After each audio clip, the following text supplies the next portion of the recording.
presented you with the report. I know there is a lot of different type of legislation currently in the House and Senate of Pennsylvania. Did you talk about what your plans are and how we develop this natural resource in Pennsylvania? Well, first of all, understanding, and I had the opportunity to go down 2 years ago. 2 years ago. 2 years ago.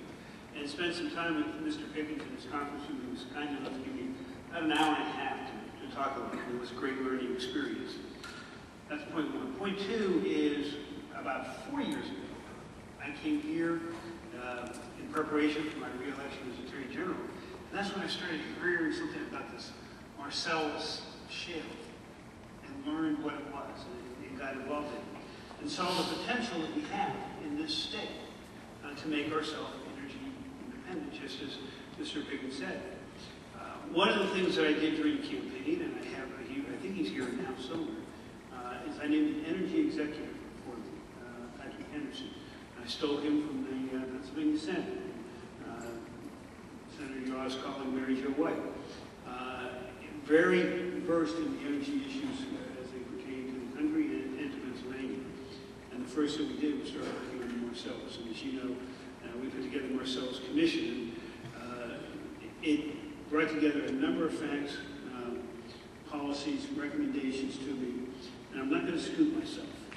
I know that if there's media here, they probably want to know what we're going to say, but we are going to be talking about it next week in detail as to our recommendations, working with the legislature in bills that are already out there where we see that it can be tweaked. But there are, in many instances, other things we can do separate from legislation when it comes to policies and regulations. Secretary Cranston was a member of that commission. He made a number of recommendations. He was on PCN last night live, and I saw him answering some of these very same questions. So I'm going to turn it over to him and say, what are some of the things that we're going to do from a regulatory standpoint that we can do right now as we go into the fall? There are many things.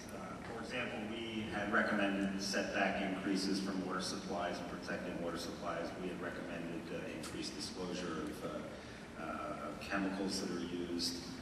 We had recommended some increased enforcement authorities and so forth. So all of those recommendations that came out of that process, which was a marvelous process. The process itself was really a tremendous example of getting folks together that don't see eye to eye on all issues and coming together on a lot of issues and coming forward with a tremendous work product, 96 recommendations in a long report. And it was well worth the effort. And I am also looking forward to next week. As a result of what we've been doing and my observations, I have a new equation that I like to use when I'm on the road. And it's this: energy equals jobs. And it's really that simple. It equals jobs here in Lycoming County and Bradford County. If you look at this area, we're the 7th fastest growing metropolitan data area in the country, right here in Williamsport. 5 years ago, nobody would have ever thought that would be the case. It equals jobs there. A good, cheap, reliable, affordable energy that we have here means more than just jobs here in the Lycoming County area of Bradford County. It means all the way into Philadelphia, because they're going to have more affordable energy down there for other businesses to grow. It's going to mean the same thing in southwestern Pennsylvania, where the gas there is wet gas, or much more to use out of the wet gas than the dry gas. There are going to be facilities down there. We hope to get one in southwestern Pennsylvania, what they call a cracker. And that will spin off many other jobs.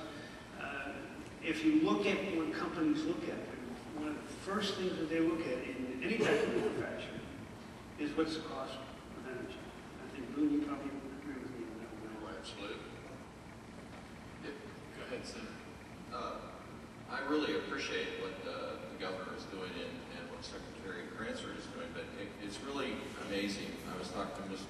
Pickens backstage here. When are we going to get on a first name basis? I called him governor. First name. We were talking and he said, you know, once you get to Washington, in his particular case, people don't have a clue.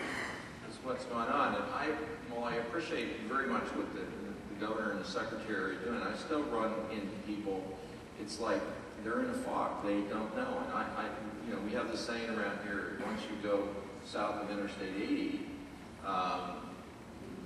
you know, we still hear these questions up here. Is there anything really going on? What's this gas thing all about? I had the Center for Rural Pennsylvania, which I'm chairman here for the last 2 days. And yesterday we went out on a drill rig up in the Tidot Forest where the secretary and I had gone earlier this year. And the common thread from everybody that was there, they had never been on a rig before or out to see a pipeline or what's going on on the state lands. And their comment was, you know, more people should see this. And I mean, that's the frustrating part about that we face. Rob, the governor talked about jobs.